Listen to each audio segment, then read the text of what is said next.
Números 16, versículo 1, diz assim: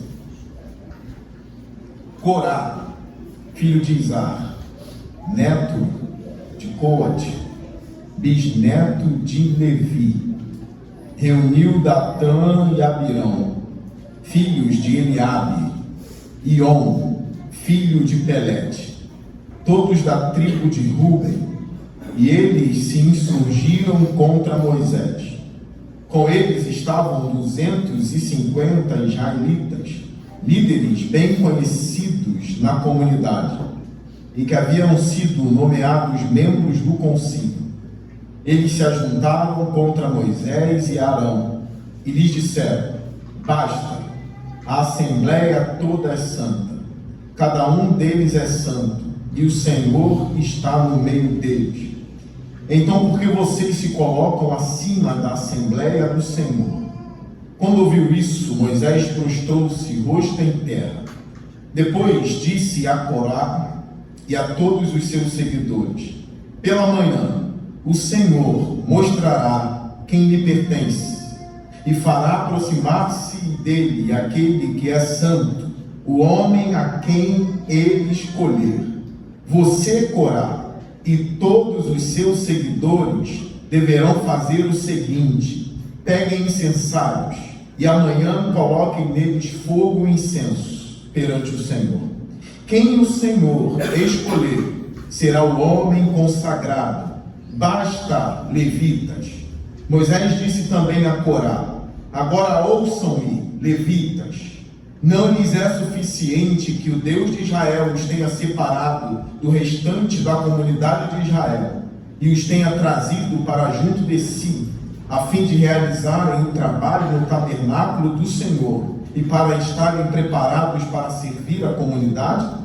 Ele trouxe você e todos os seus irmãos levitas para junto dele, e agora vocês querem também o sacerdócio?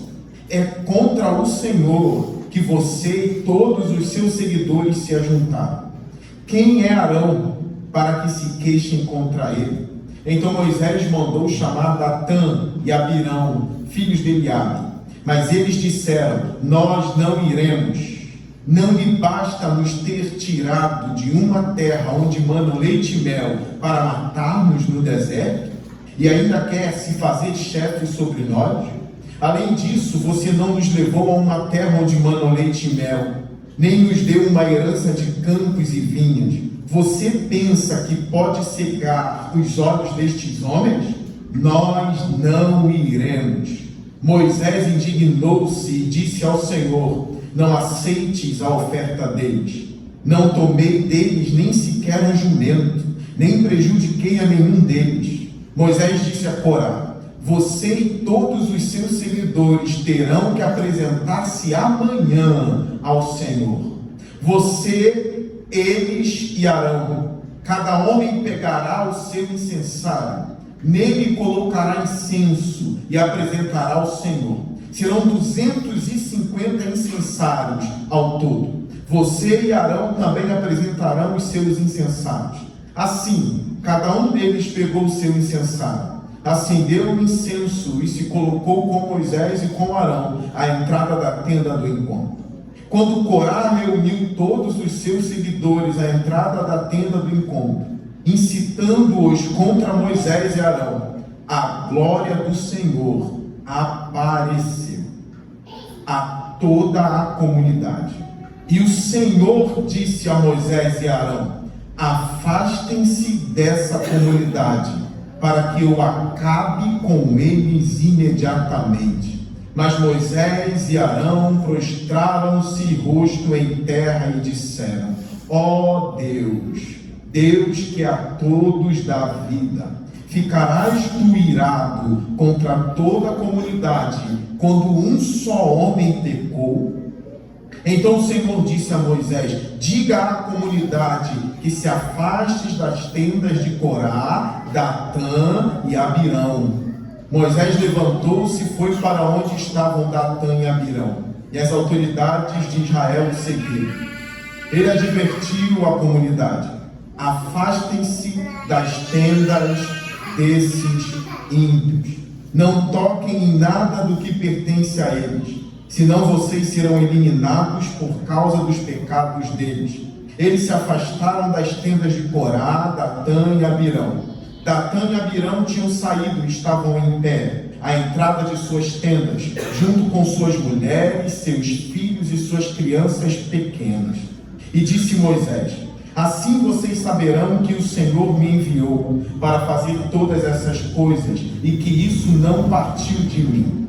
Se estes homens tiverem morte natural e experimentarem somente aquilo que normalmente acontece aos homens, então o Senhor não me enviou. Mas se o Senhor fizer acontecer algo totalmente novo, e a terra abrir a sua boca e os engolir, junto com tudo o que é deles, e eles descerem vivos ao Sheol, então vocês saberão que estes homens desprezaram o Senhor.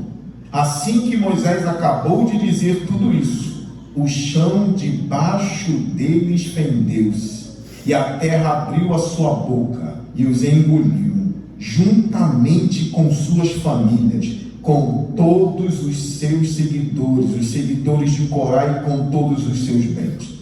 Desceram vivos à sepultura.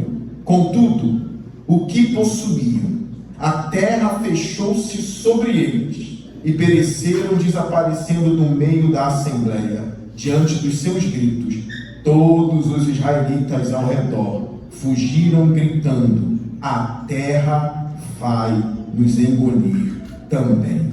Então veio fogo da parte do Senhor e consumiu os 250 homens que ofereciam incenso. Curve sua cabeça. Senhor Deus, eu oro pelos meus irmãos aqui. Eu oro pela minha vida, que o nome de Jesus seja glorificado. Eu peço que almas sejam restauradas hoje à noite. Eu peço que rebeldes voltem à presença de Jesus hoje. Pessoas que se rebelaram e estão aqui hoje. Eu oro também pela vida do irmão Robson, que está naquele leito no hospital lutando contra o câncer. Traz o teu servo de volta. Nós não desistiremos de orar, porque nós sabemos que tu tens todo o poder nos céus e na terra. Ouve a oração da tua igreja, em nome de Jesus, Pai. Amém e amém. Todos vocês sabem que o nome que eu dei para essa série de mensagens é Os Rebeldes. Então, todo domingo à noite eu tenho pregado no livro de Números, do Antigo Testamento. Sim, aqui na igreja a gente prega o Antigo Testamento também. A gente prega muito o Novo Testamento, mas a gente crê que toda a Escritura é inspirada por Deus. Não somente o Novo Testamento, mas o Antigo Testamento é inspirado por Deus. Por isso que eu coloquei o nome dessa série de hoje, Rebeldes. Nós vemos aqui muita rebeldia acontecendo no livro de Números. Parece que há um foco muito grande na incredulidade, no desprezo ao Senhor e na rebeldia contra os líderes do Senhor e contra o Senhor. Só lembrando os irmãos, eu preguei aqui sobre a gula do povo, que blasfemou contra Deus e contra o maná que descia do céu. Nós sabemos que esse maná representava o Cristo que viria, porque o próprio Cristo disse: eu sou o pão vivo que desce do céu. Aquele que come de mim nunca mais terá fome. Esse maná era uma dádiva de Deus, que vinha dos céus para servir ao povo. O povo reclamou do maná e pediu carne, sentiu saudade do Egito. Deus ouviu a queixa do povo, deu carne, até que eles colocassem carne pelo nariz e enjoasse da carne. Nós vemos depois disso Miriam e Arão, o que me pegaram de surpresa, modo de dizer, que eu já conhecia a história, mas sempre que eu leio parece que eles me pegam de surpresa, porque não dá para esperar que Miriam e Arão iriam se voltar contra Moisés. Mas sim, Miriam e Arão se rebelam contra Moisés, dizendo: será que o Senhor tem falado apenas por meio de Moisés? Perguntaram: também não tem ele falado por meio de nós? E Deus ouviu isso e puniu Miriam com lepra. Moisés intercedeu por Miriam, a lepra foi embora e Miriam foi restabelecida a comunidade. Olha, rebeldia do povo, depois rebeldia entre os irmãos de Moisés. Depois disso nós vemos a rebeldia dos 10 espias, na verdade eram 12. Só Josué e Caleb foram fiéis. 10 líderes de Israel foram infiéis e rebeldes contra Deus. Incitaram toda a comunidade com a sua rebeldia contra Moisés, ao ponto de Josué e Caleb se levantar em defesa e dizer que eles poderiam sim atacar a terra. A rebeldia aumentou ao ponto do povo querer apedrejar Josué e Caleb, e muito provavelmente Moisés também. Nós sabemos que Deus puniu o povo, fazendo o povo andar mais 40 anos no deserto por causa desse pecado. Nós vimos essas coisas acontecendo aqui, rebelião atrás de rebelião. E agora nós somos pegos pelos líderes de Israel, homens que faziam parte do grande concílio de Israel, homens que dirigiam o povo de Israel junto de Moisés, agora se levantando em rebelião contra o homem de Deus. E Moisés mostrou nesse texto que não era contra Arão que ele se levantava, não era simplesmente como contra o sacerdócio de Arão. Eles estavam se levantando contra Deus, eles estavam desprezando a Deus, porque era evidente que Deus atuava por meio de Moisés e por meio de Arão. Por que é necessário esse tipo de mensagem aqui? Para que vocês não caiam na rebeldia. Nós aprendemos no Novo Testamento que esses textos servem como exemplo para que a gente não imite um povo rebelde. Eu prego essas coisas não é para vocês ficarem rebeldes. Eu prego essas coisas para vocês ficarem humildes. Eu prego essas coisas para vocês não se voltarem contra o Senhor. Eu não sou nenhum satanista infiltrado na igreja. Eu quero que vocês se dobrem ao Senhor. Eu quero que vocês amem ao Senhor. Eu quero que vocês glorifiquem o nome do Senhor acima de tudo e todos. Eu prego essas coisas não para incitar a rebeldia, mas eu prego essas coisas para incitar a devoção fiel e eterna a Deus para todo o sempre. O meu intuito é transformar ou ter aqui na igreja. Tem gente nova chegando na igreja. Nós não admitimos rebeldes em nossa comunidade em Barca Alvorada. Nós não admitimos o espírito contrário ao Evangelho na nossa igreja. Nós queremos uma comunidade humilde, uma comunidade que ama. Nós não queremos homens e mulheres rebeldes. Nós não queremos uma liderança rebelde. Nós queremos gente humilde nessa igreja. E isso parte do púlpito, para que alguém no futuro não possa dizer: Senhor, mas eu nunca ouvi ninguém me exortar. Não podemos apenas pregar sobre o amor de Deus na igreja, porque se a gente prega apenas sobre o amor de Deus na igreja, a possibilidade do povo, dos membros da igreja serem pervertidos é muito grande. É necessário pregar todo o conselho do Senhor, todo o conselho. O amor de Deus precisa ser pregado na igreja muito e de forma abundante. Mas o juízo do Senhor precisa ser pregado na igreja? Sim. Porque o Espírito Santo convence o homem do pecado, da justiça e do juízo. Uma vez um pastor disse, um dos jovens da igreja dele veio me procurar: aqui na igreja nós não falamos sobre pecado, nós não falamos sobre inferno e nem falamos sobre o juízo final. Aqui na igreja nós só falamos do amor de Deus. O membro da igreja desse pastor veio me procurar e dizer: o meu pastor está certo. Chega a doer no coração ter que confrontar um amigo, não amigo, um colega de ministério e dizer: seu pastor está ensinando errado. Porque uma igreja que não fala de pecado é uma igreja que não tem o Espírito Santo. Porque o Espírito é que convence do pecado. O próprio Espírito traz o convencimento do pecado no coração do homem. Um homem convencido de que é pecaminoso vai cair aos pés de Jesus. Um homem que está convencido que é muito bom, que é são, ele vai se achar um homem que não precisa de um Salvador. É necessário pregar essas coisas para que os joelhos se dobrem a Jesus. A mulher pecadora na casa de Simão sabia que era pecadora, cai aos pés de Jesus. E Jesus disse: os seus pecados foram perdoados, mulher. Nós não podemos gerar uma comunidade de gente que não crê no pecado e nem no inferno. Nós cremos sim nessas coisas. Porém, a gente não serve a Deus com medo do juízo, nem com medo do inferno. A gente serve a Deus com todo amor, porque Ele nos salvou da nossa vida de pecado e de trevas. Nós nos surpreendemos aqui, quando Corá, versículo 1, filho de Isaac, olha a tristeza, cita ele, cita o pai, olha o homem que o pai gerou. Corá, filho de Isaac, neto de Coate ou Coate, bisneto de quem? Levi, de uma linhagem de Levi. Reuniu Datã e Abirão, filhos de Eliabe, Ion, filho de Pelete, todos da tribo de Ruben, e eles se insurgiram contra Moisés. Com eles estavam 250 israelitas, líderes bem conhecidos na comunidade, e que haviam sido nomeados membros do concílio.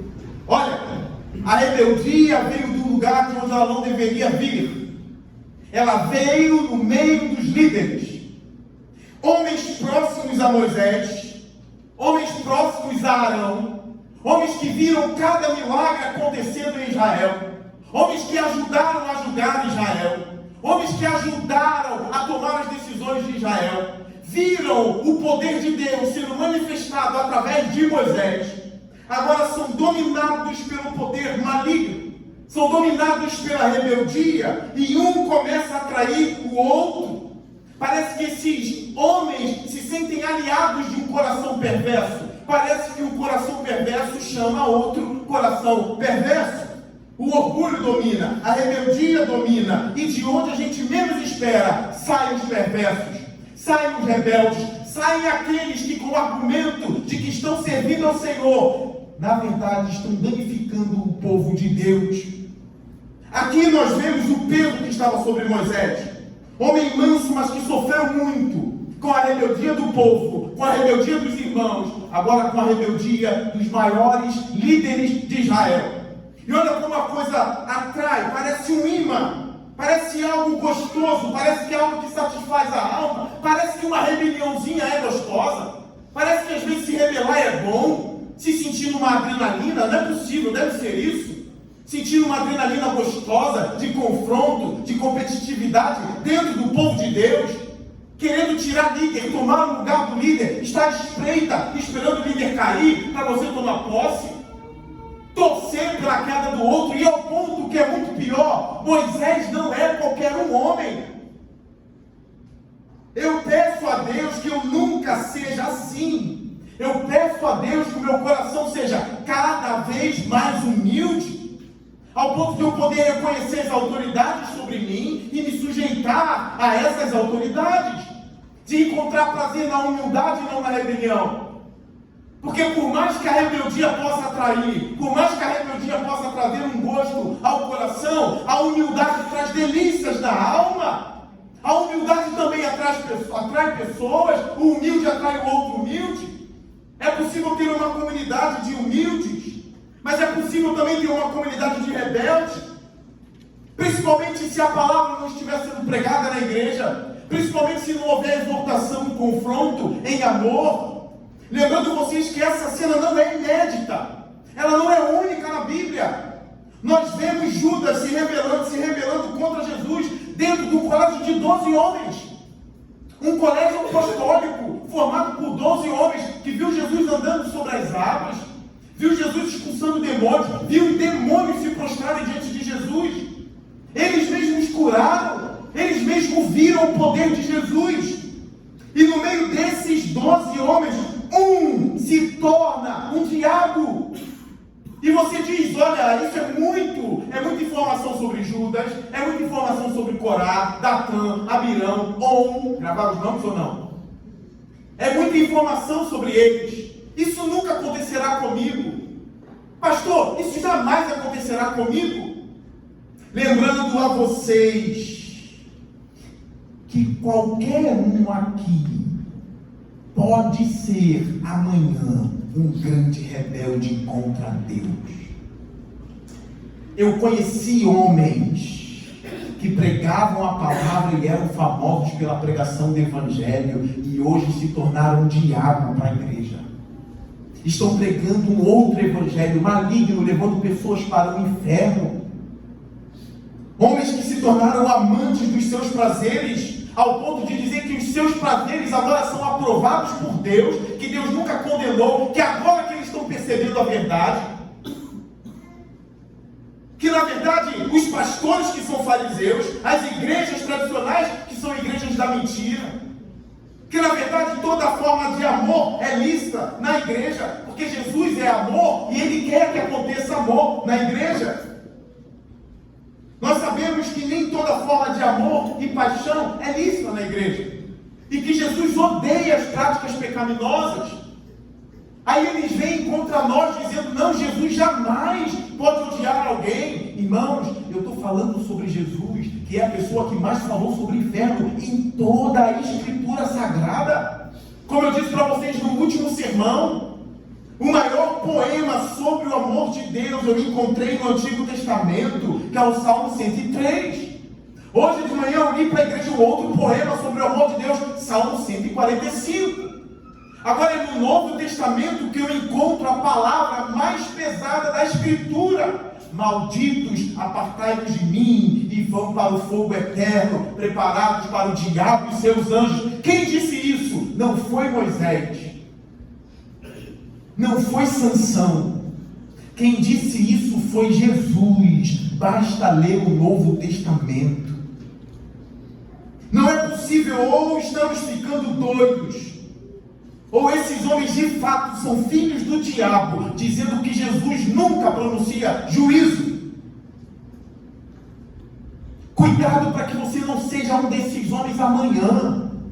Meninas, meninos, homens, mulheres, cuidado para que amanhã vocês não estejam no meio do herege dizendo, repensei tudo sobre a fé, repensei tudo sobre a igreja, fui enganado desde criança pelo pastor, fui enganado desde criança pela igreja, agora eu descobri que eu entrego o meu corpo para quem eu quiser, eu mato o bebê dentro do meu corpo a hora que quiser, porque está dentro do meu corpo, eu estou livre, eu faço o que eu quero, e esse Deus que eles inventaram não vai me impedir, porque ele é uma mentira. É o que eles dizem aí, não é o que eu estou dizendo não, é o que eles dizem aí. E aí usam o slogan, meu corpo e minha regra, e pastores defendendo isso. Eu vi homens que outrora eram piedosos e agora estão defendendo aborto no ventre da mãe. E com várias justificativas e até lógicas. Com domínio da lógica, com domínio da filosofia, com domínio de livros e tudo mais. Se levantam para dizer, a mulher pode matar o filho no seu ventre.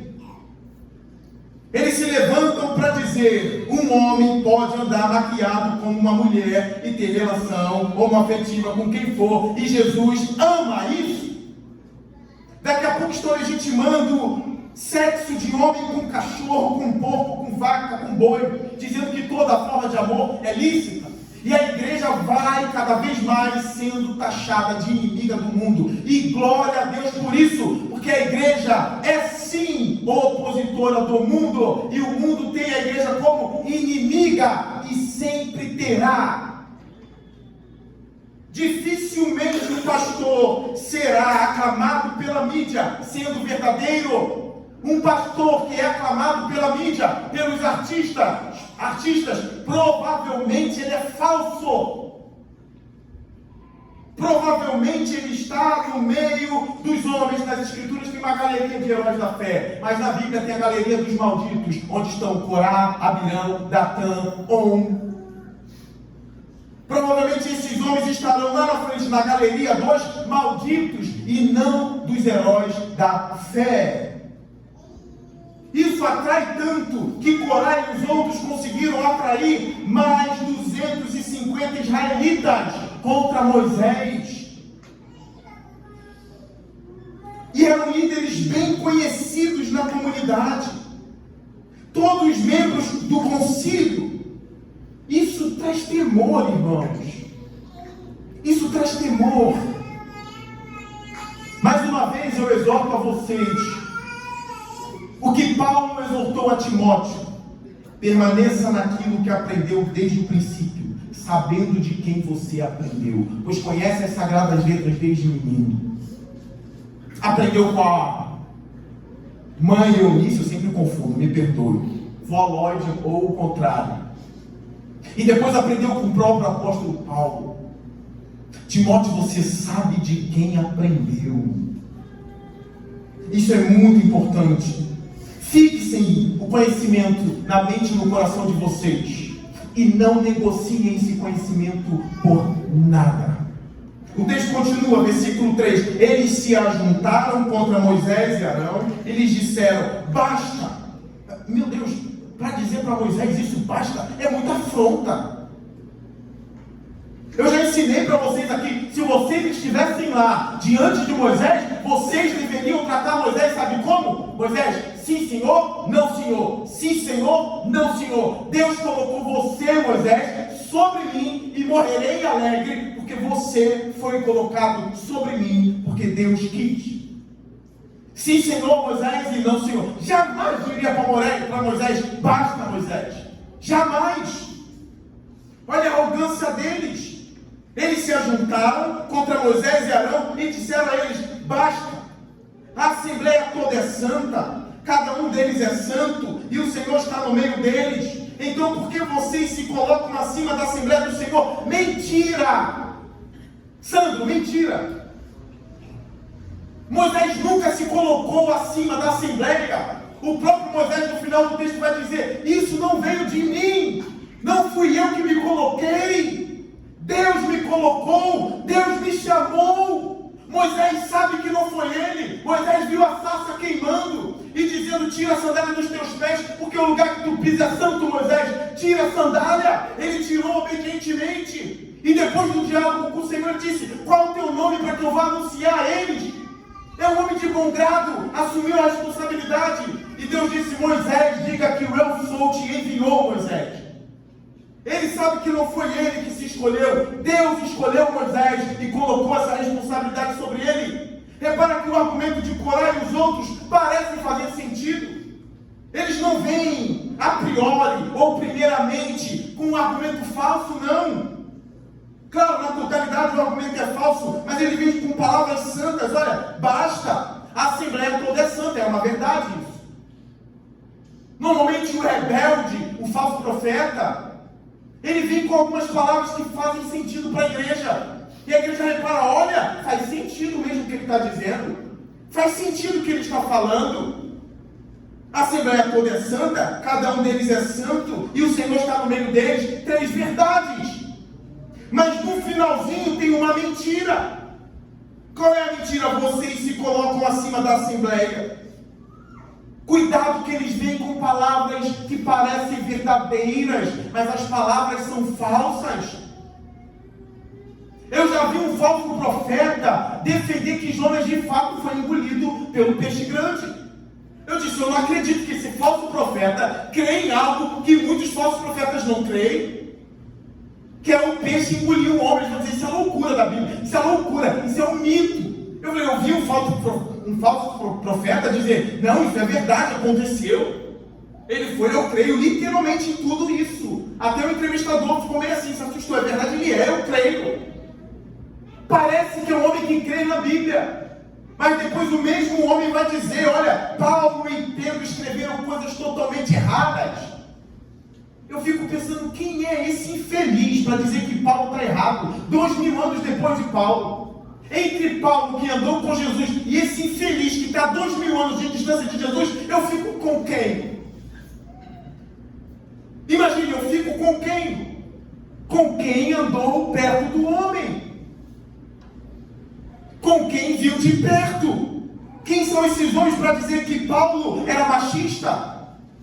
Quem são esses homens para dizer que Paulo odiava as mulheres? Que Paulo fomentava a escravidão? Mentira! Paulo disse aos escravos: se vocês tiverem uma oportunidade de ficarem livres, livrem-se, porque vocês são livres em Cristo. Leia todo o pensamento paulino. Ele não defendeu a escravidão, nunca. Ele estava dentro de uma cultura, de um contexto, mas mesmo nessa cultura ele dizia: se houver uma oportunidade de ficar livre, fique, saia fora disso. Paulo nunca defendeu a escravidão, nunca. Ele sempre defendeu: vocês são escravos de Cristo, não de homens. Ele deu orientação a como se comportar numa casa onde você é servo e escravo, por enquanto. Então eles vêm com palavras aparentemente sábias, mas tem mentira no meio. E às vezes você precisa, sabe do quê? De uma boa congregação, de um bom pastor, de um bom líder, de mestres na igreja, para poder identificar. Nem sempre você consegue identificar sozinho, com a sua cabecinha. Você precisa de gente que sabe mais do que você para caminhar. É por isso que você precisa ser presente. Precisa estar na EBD, na escola dominical, no culto de estudo de quarta, no culto de noite, culto público de domingo à noite. Porque são oportunidades de vocês aprenderem a palavra e guardar no coração de vocês.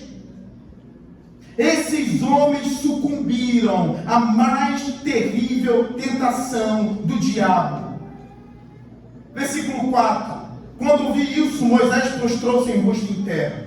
Depois disse a Corá e a todos os seus seguidores: pela manhã, olha, isso é terrível. O juízo da vida é muito rápido, você está vendo? Moisés não espera 70 dias, não. Moisés não espera 7 anos, não. Olha a palavra dele. Quando ele ouviu isso, prostrou-se em terra. Depois disse a Corá e a todos os seus seguidores: pela manhã o Senhor mostrará quem lhe pertence e fará aproximar-se dele aquele que é santo, o homem a quem ele escolher. É rápido. Rebeldes, o seu tempo é curto. Arrependa-se da sua rebeldia hoje. Volte a Jesus hoje. Arrependa-se do que você andou lendo, escutando por aí, dando ouvido a espíritos demoníacos e trocando a Deus por isso. O juízo é muito rápido. É pela manhã que Deus vai provar quem é da verdade e quem é da mentira. O juízo vem muito rápido. Pessoas estão morrendo o tempo todo e muito rápido. As pessoas dizem: mas falta muito para Jesus voltar. E falta quanto para tu morrer?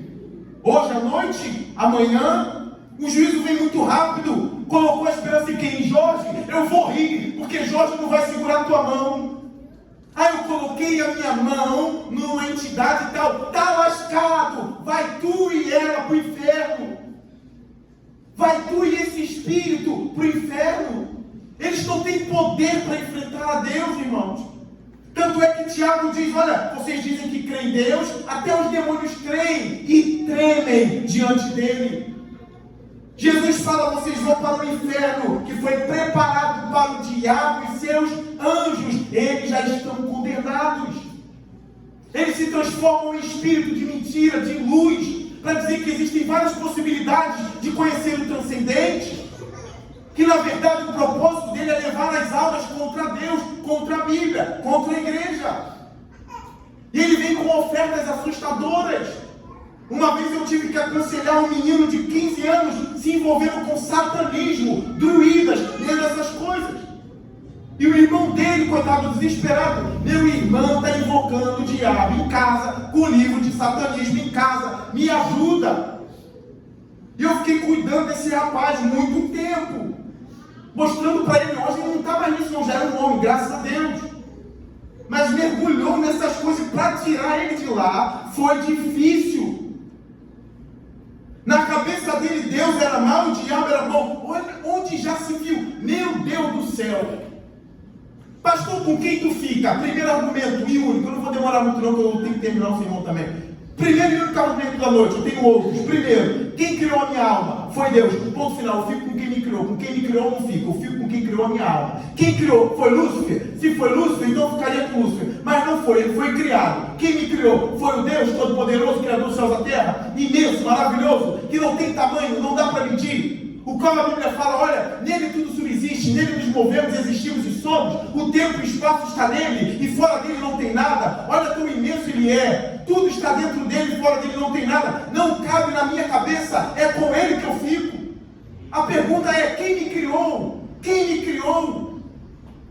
E aí eu descubro nas Escrituras Sagradas, com testemunho do Espírito no meu coração, existe um Senhor de todo o universo, que criou todas as coisas, inclusive a minha alma, e me fez a imagem e semelhança dele. Descobri, é com ele que eu quero andar como Enoque andou, Noé andou, Paulo andou, Pedro andou. A Bíblia fala, e Enoque andou com Deus, e não foi mais achado entre os homens, porque o Senhor o levou. Você gosta de ser alegre e feliz? Só alegria em Deus, não no diabo. A Bíblia fala que na destra do Senhor há delícias sem cessar. Por que às vezes parece que Deus é mau? Claro, ele está punindo homens maus. Como que um policial pune um bandido? Como que ele pune alguém que está estuprando uma mulher? Tu acha que é limpinha, de forma limpinha, que se pune um homem que está maltratando uma mulher? Você acha que é de forma limpinha que se pune um homem que está estuprando uma criança? Não é, é um ato que parece maligno para quem está de fora. Mas quando é o seu filho sendo estuprado, você vai bater papo e dizer, esse policial é o melhor da cidade. Por quê? Porque ele estraçalhou um homem que estava estuprando meu bebê. É por isso que às vezes na Bíblia Deus parece mal, porque na verdade não dá para parecer limpinho quando se está lidando com gente maligna. Com gente maligna, a bondade se torna um leão e esmaga a malignidade. É por isso que às vezes parece que Deus pesou a mão demais. É por isso que às vezes parece que ele é mau e os homens que estão sendo punidos que são bons. Até o dia de chegar na tua casa e você vai entrar, sabe como? Senhor, esmaga esse demônio com a sola dos teus pés, Senhor. Não deixa sobrar nada, queima ele no inferno, Senhor. Aí vai parecer bonitinho, porque é o seu filho, é a sua casa. Deus às vezes parece mal, porque ele executa juízos contra o maligno, e não dá para fazer isso de forma bonita.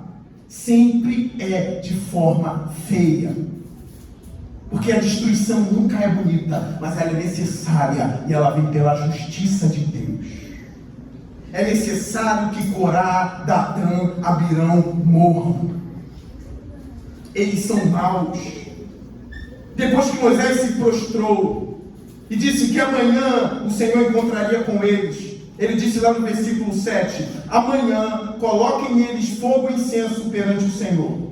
Quem o escolher, quem o Senhor escolher será um homem consagrado. Moisés usa o mesmo termo que foi usado contra ele. Lembra que lá no início disseram, basta Moisés, lembra? Olha a inteligência dele, é um confronto. Ele usa o mesmo termo, basta levitas. É o mesmo termo. Homem de Deus não é covarde. Pintaram a ideia de que homem de Deus é sempre acuado, né? Não, homem de Deus enfrenta. Se tiver algum herege na igreja, a gente vai ter que enfrentar e dizer, basta rapaz. Ou tu se conserta ou tu vai embora da igreja. Ou a igreja vai te expulsar, rapaz. Homem de Deus também enfrenta. Homem de Deus também tem coragem. Homem de Deus não é aquela pessoa acuada, magrinha, que deixa a igreja na mão dos lobos. Calvino dizia, se não me engano foi ele, o pastor tem que ter duas vozes. Uma para atrair a ovelha e a outra para expulsar os lobos. Todo pastor precisa ter duas vozes. Uma para atrair as ovelhas e outra para espantar os lobos. Moisés está espantando os lobos. Basta, levitas. Versículo 8. Moisés disse também a Corá, agora ouçam-me, levitas. Não lhes é suficiente que Deus de Israel os tenha separado do restante da comunidade de Israel e os tenha trazido para junto de si, a fim de realizar o trabalho no tabernáculo do Senhor e para estarem preparados para servir a comunidade? Ele trouxe você e todos os seus irmãos levitas para junto dele. E agora vocês querem também o sacerdócio? É contra o Senhor que vocês todos, os seus seguidores, se ajuntam. Quem é Arão para que se queixem contra ele? Moisés matou a ideia aqui.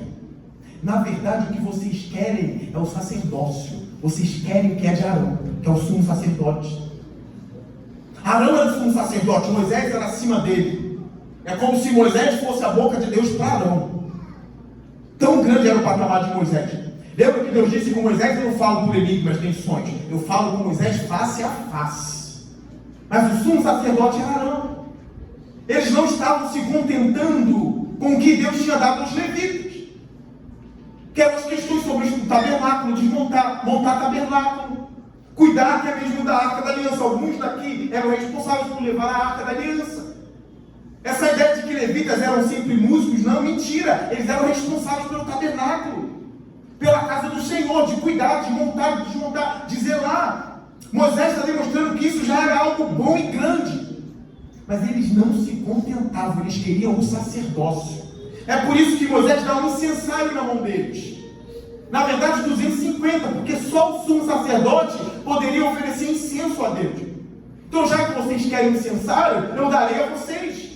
Levem a oferta de vocês a Deus e vejam se ele vai aceitar. 12. Então Moisés mandou chamar Datã e Abirão, filhos de Eliabe, mas eles disseram: nós não iremos. Que tragédia, que tragédia. Tem gente que acha que pode falar com alguém que o homem escolheu de qualquer forma. Na verdade, tem gente que acha que pode falar de qualquer forma contra o homem que Deus escolheu, só porque é da mesma natureza, é homem e homem. Não. Eles não podem falar assim com Moisés. No Novo Testamento, alguns homens eram contra o apostolado de Paulo. Irmãos, isso é atual até hoje. É triste quando eu vejo em igrejas por aí as pessoas querendo dar golpe de Estado. E no meio do golpe de Estado sempre tem um rapazinho ou um homem no meio deles tramando tudo, porque ele quer ser o pastor da igreja.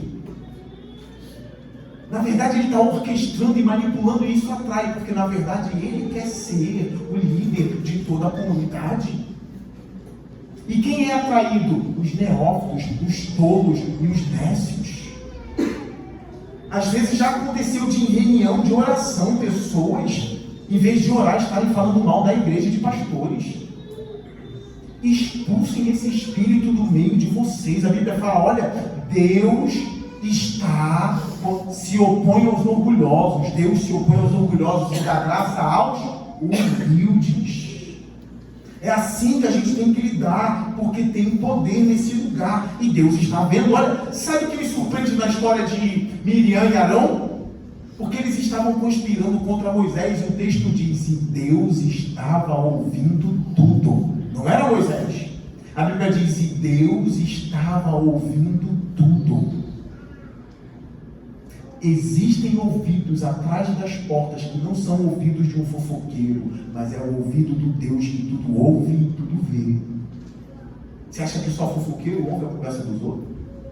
Deus ouve a conversa de quem quiser, porque tudo foi criado nele, e ele tem direito sobre a fala de todos os homens, ao ponto que ele ouve tudo, vê tudo, sem ser fofoqueiro. Na verdade, ele ouve e vê para detectar os fofoqueiros. Temos um rei sobre nós. Eu já ensinei aqui na igreja: o reino de Deus não é uma democracia, senão não seria reino. Olha o nome: reino. É uma monarquia. Nós temos um rei. Quem manda é ele, as regras são dele, e o nome dele é Jesus Cristo, Rei dos Reis e Senhor dos Senhores. Caminhando para o final, na verdade para a metade ainda, né? Isso é a mentira de pregador, né? Caminhando para o final. Mas eu estou quase, não vou me alongar não. O verso 15, depois de Moisés saber de tudo, todo o desafio desses homens, nós não iremos. Eles chegam a dizer no final do versículo 14: você pensa que pode cegar os olhos destes homens? Nós não iremos. Olha só o argumento mais uma vez: Moisés, você cega as pessoas. Olha isso, meu Deus. Moisés cega as pessoas. É justamente o que eles estão querendo te fazer: cegar a comunidade contra Moisés. Versículo 15 diz que Moisés indignou-se e disse ao Senhor: não aceites a oferta deles, não tomei deles nem sequer um jumento, nem prejudiquei nenhum deles. Moisés disse a Corá: você e todos os seus seguidores terão que apresentar-se amanhã ao Senhor. Você, eles e Arão. Arão era bom aqui, tá? Arão tinha o apoio de Moisés, era um sacerdote. Cada homem pegará o seu incensário, nele colocará incenso e apresentará ao Senhor. Só o sacerdote poderia fazer isso. Moisés está dando a eles o incensário.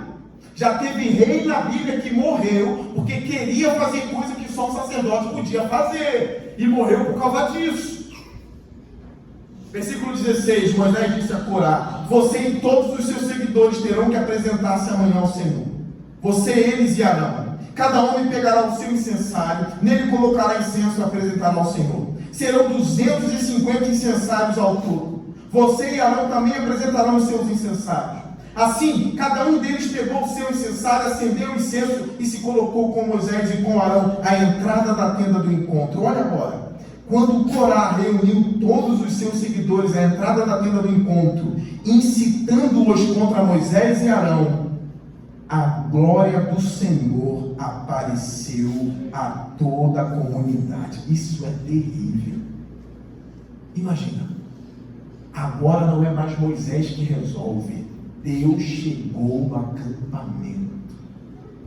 Ah, se eu fosse Corá, era hora de cair de joelhos e dizer: meu Deus, se é possível, perdoe-me. Se ainda há tempo, perdoe-me por tão grande rebelião.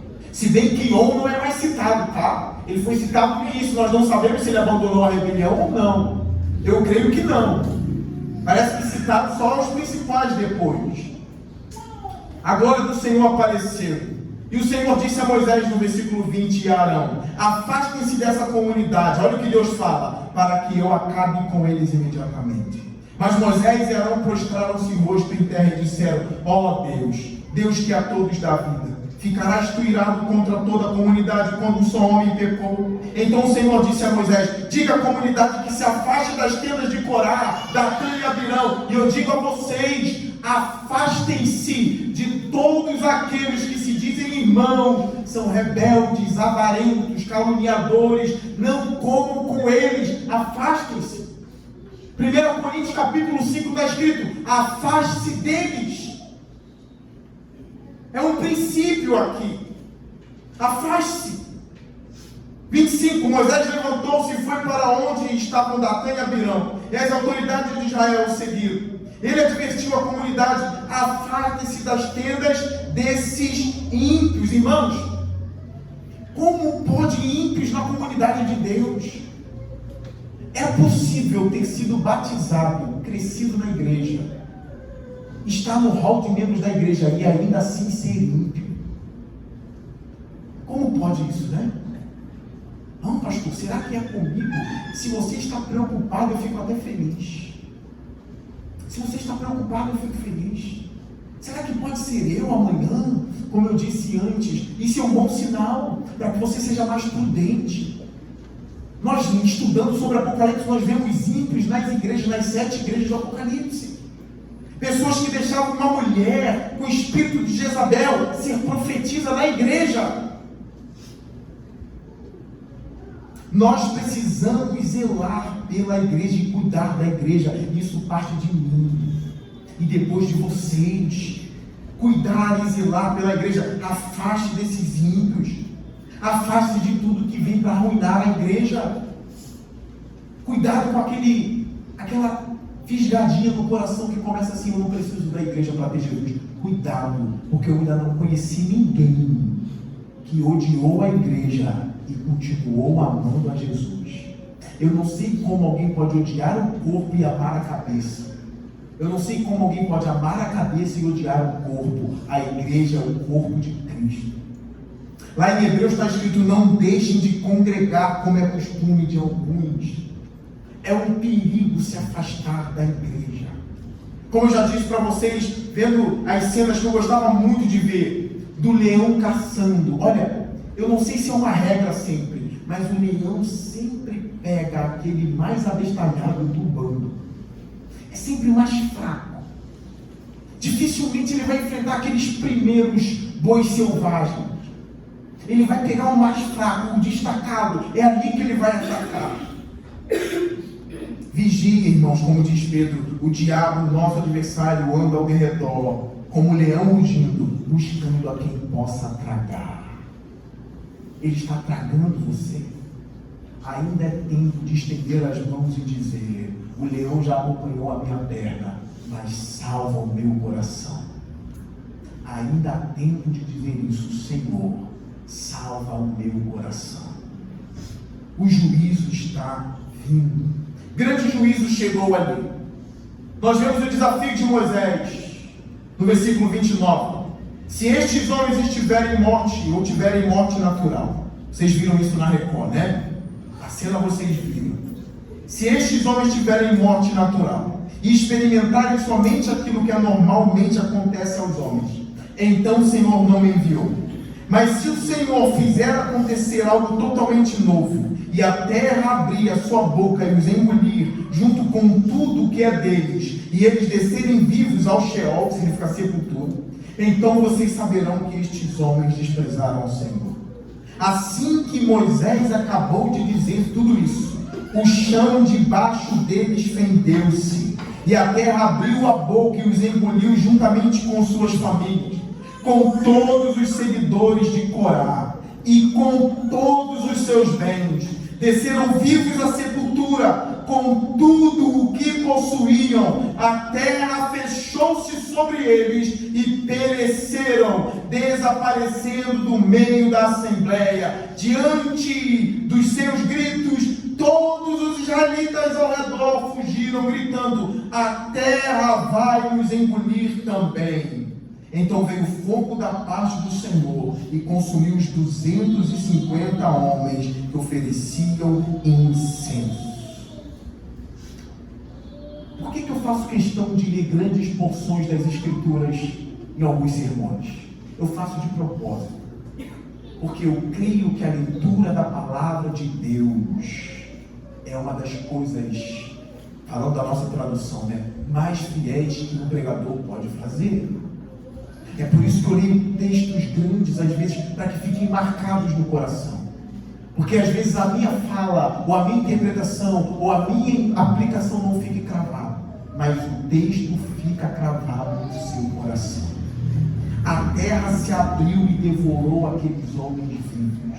Eu nunca vi a terra engolir ninguém desta forma. Eu acho que eu nem nunca verei. Que eu nunca verei. Mas uma coisa está certa: Jesus está vindo para julgar os homens. Vocês estão numa igreja onde o juízo de Deus é pregado. E pasmem, esse Jesus que estão pintando aí, que é somente amor e nada de juízo, é Ele que estará sentado no trono branco. A Bíblia fala que Ele veio com olhos de fogo, com uma espada na mão. A Bíblia fala que as roupas de Jesus, brancas como a neve, estará respingadas de sangue naquele dia. Ele virá para julgar a todos os homens. Eu já disse aqui na igreja uma vez, eu quero repetir. Uma vez eu estava vendo os julgamentos nos Estados Unidos, e quando o juiz batia o martelo e dizia para a pessoa: prisão perpétua, eu vi aquela pessoa cair em desespero, chorando sem parar, porque cometeu um crime nos Estados Unidos, que a punição seria uma prisão perpétua. Eu vi um jovem chorando depois de cometer um crime terrível, quando o juiz decretou pena de morte. Ele entrou num desespero profundo, porque se o martelo bateu, não volta atrás. Se eles entram no desespero na frente de um juiz norte-americano, que dirá os rebeldes na presença de Jesus logo, quando ele bater o martelo e dizer: maldito, você sempre foi um maldito, você sempre foi um ímpio, afaste-se de mim e vá para o inferno com o diabo e os seus anjos. Não dá para brincar com Jesus, acreditando que Ele só sabe fazer cosquinha. Jesus é muito sério, irmãos, e Ele é o juiz implacável. Ele ama como ninguém, mas Ele julga como ninguém, e os juízos de Jesus são retos. Eu quero fechar dizendo por que essa história serve, por que ela serviu imensamente. O versículo 40 nos conta por que ela serve.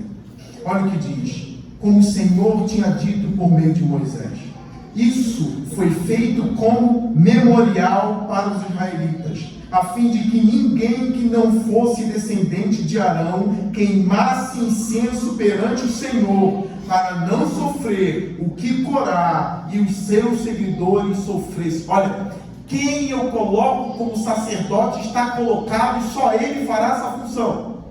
Ninguém vai usurpar isso. Ninguém vai ser soberbo aqui ao ponto de querer dominar ou tomar para si o ministério que só vem de mim. Eu lembro das escrituras sagradas, o que eu li há pouco tempo lá em casa, quando Pedro, na verdade Filipe, manifestou o poder do Espírito, e Pedro também veio com imposição de mãos, e o Espírito tomava as pessoas, o Espírito Santo. Um homem chamado Simão, que era mago e gostava de aparecer com poder, chegou para Pedro e disse: quanto custa esse poder? Eu quero comprá-lo. A palavra de Pedro, que andou com Jesus, foi esta: pereça você com o seu dinheiro, porque você acha que é possível comprar o dom do Espírito. Pereça você com o seu dinheiro, o seu coração está cheio de Satanás. Simão virou para Pedro e disse: interceda vocês por mim. Interceda vocês. E Pedro diz: olha, se arrependa, talvez ainda haja perdão para você. Eu sei que algumas pessoas aqui vão dizer: nossa, como eu queria ouvir só coisas aqui amorosas da parte de Deus. Se você veio hoje aqui, é porque você tem que ouvir isso. Eu tenho certeza que se você fosse defender a pessoa que você mais ama, pensa nela agora. Se essa pessoa estivesse sendo violentada agora, você seria um coelhinho ou você seria um leão? Você seria uma lebre ou você seria uma leoa? Me responda. Você seria um leão. Deus ama a igreja. Deus ama a verdade. E Ele vai acabar com a mentira. Eu quero encerrar o meu sermão dizendo: Jesus deu o sangue dele na cruz do Calvário para salvar os rebeldes também. Tem espaço para rebeldes nessa igreja, arrependidos da sua rebeldia. O sangue de Jesus ainda conta como salvação, irmãos. Se apegue a Ele. Eu quero cravar aqui: Jesus é a única verdade desse mundo. Para de ficar dando ouvidos a espíritos de demônio. Eles são especialistas em enganar. O que eu disse aqui na igreja eu quero repetir: não se joga xadrez contra o diabo. Contra o diabo você chama Jesus para jogar contra ele. Você não. Porque ele é um lógico muito melhor do que você. Ele vai acabar com você. O sangue de Jesus está aqui para purificar os pecados dos rebeldes. Abandone a sua rebeldia. Volte-se com humildade, porque Jesus está de braços abertos nessa igreja hoje, dizendo que não haja nenhum coral hoje aqui. Porque Pedro me negou 3 vezes e eu amei Pedro, um amor eterno. Os meus apóstolos fugiram e eu acolhi todos eles. E eu acolho vocês também. Vinde a mim. Vinde a mim. Todos estão cansados e sobrecarregados e eu lhes darei descanso. Aprendei de mim que sou manso e humilde de coração. As portas da glória estão abertas nessa igreja hoje. Curve sua cabeça. Pensa em tudo que eu preguei. Eu darei 30 segundos a vocês para abrirem o coração ao Senhor agora e dizerem ao Senhor: eu me rebelei, mas eu vi que Jesus é o único caminho. Entregue a alma a Ele agora.